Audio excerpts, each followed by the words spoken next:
Viewers and subscribers, welcome back to the Sports Perspective TV. As always, thank you for tuning in.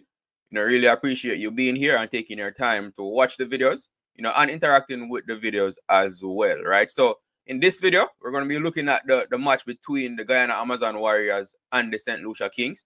CPL Qualifier 1, which was played last night. The winner of that match moved on to the final, and the loser will be taking place in qualifier 2 with another opportunity to make it to the final as well. So going to be giving you the scores in the match. There were some brilliant performances from both teams, and there were also interferences from the weather as well. So just stick around to the end of the video, as we discuss the details of this match, right? But before I start the details, I'm just going to give you a few seconds to hit the like button and subscribe to the channel if you haven't subscribed as yet. Just YouTube formalities before getting into the details. So I'm going to pause now. All right, you've done it. So, all right, let's go. So the matchup last night between the Amazon Warriors and the Kings, right? So the Kings batted first in this one. The match was played in Guyana. The Kings batted first, and they posted a total of 198 for 5 of their 20 overs. Some brilliant batting there by the Kings batters, especially their openers. Namely Johnson Charles, he scored a brilliant 79 from 45 balls. And Faf Duplesis, he made 57 from 36. And they were the main run scorers for the Kings in their innings.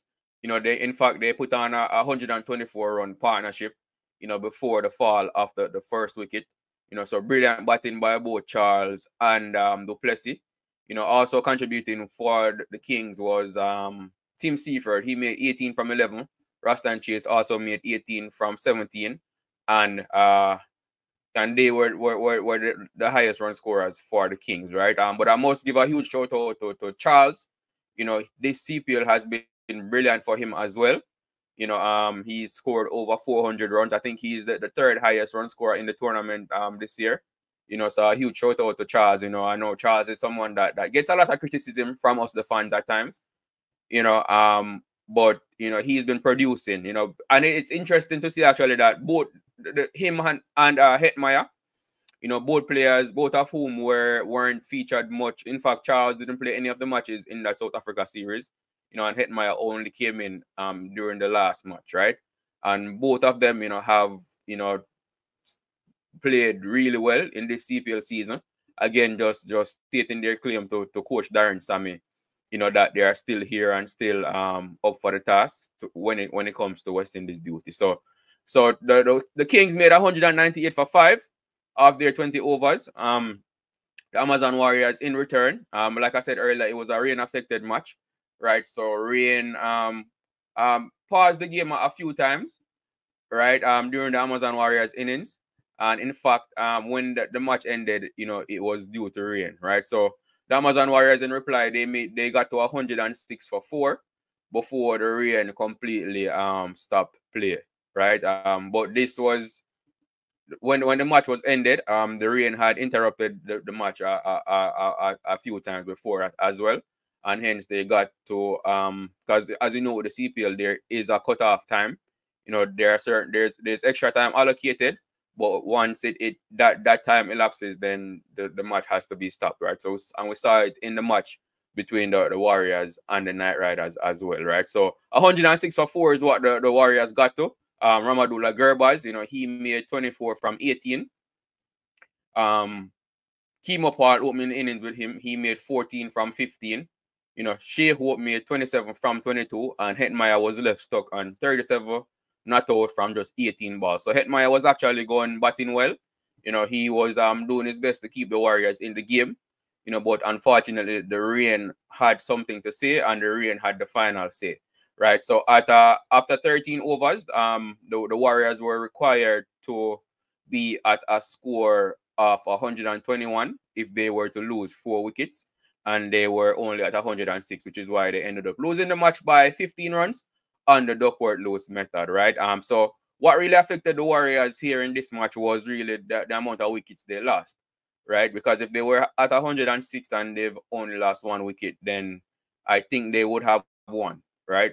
You know, Duckworth-Lewis method, it takes a lot of things into consideration. You know, I'm not sure exactly how they do the calculations, but the more wickets you lose, then the more runs you are required to score, you know, in order to benefit from the Duckworth-Lewis method. So the Kings win by 15 runs on the Duckworth-Lewis method, and that means that they have advanced straight to the finals, which will be played on Sunday, right? So what happens now for the Amazon Warriors, like I mentioned earlier, you know, they will now play in qualifier 2 with another opportunity of making it to the finals. And their matchup will be between them and the Barbados Royals, who beat the Trinidad Knight Riders under controversial circumstances, a lot would say, to make it to the qualifier 2, right? So that match will take place on Friday between the Warriors and the Royals, and the winner of that match will move on to face the St. Lucia Kings in the finals. So it will be interesting. You know, the CPL, it's winding down, you know, coming down to the last stages of the tournament. You know, sad though that so far both matches in the playoffs, you know, have been affected in some way, right? Either whether it's by the light, which you don't normally see that happening often. So that was really strange.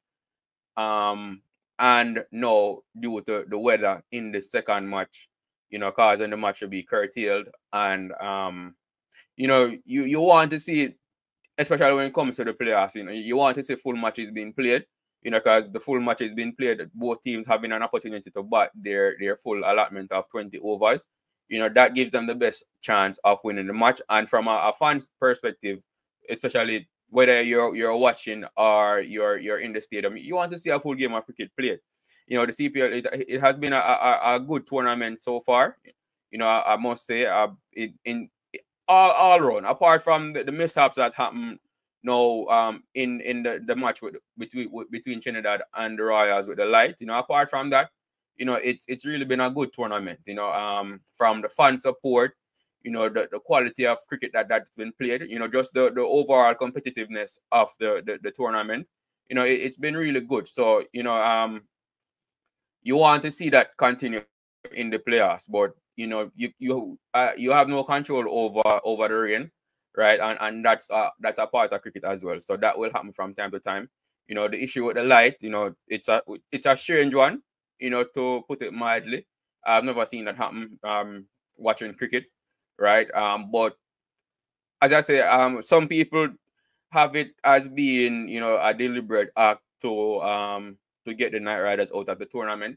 You know, I don't know enough about the situation to come to that conclusion, right? But I also understand the frustration of the TKR players and the TKR fans as well. You know, Andre Russell, he made a post, you know, stating his opinion on the whole situation, and you know, obviously he wasn't pleased, right? Being a player, you know, he said that he feel as if, you know, they were robbed, and so on and so forth. You know, so the frustration is natural. You know, definitely, and I understand it.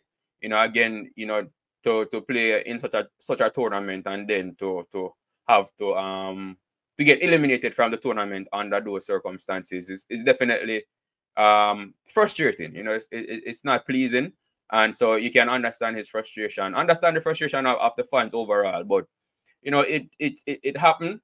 um you know, I'm sure none of the decisions that were made by whether it's the organizers or the people at the venue, you know, both captains were involved in the discussions, right? And that's what they ended up deciding to do. So, you know, it's an unfortunate thing that the lights, you know, caused the match to end like that. But you know, it happened, and we just have to move on from it and then just look forward to next year, right?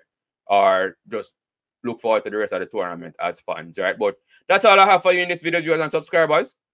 You know, as always, thank you for tuning in.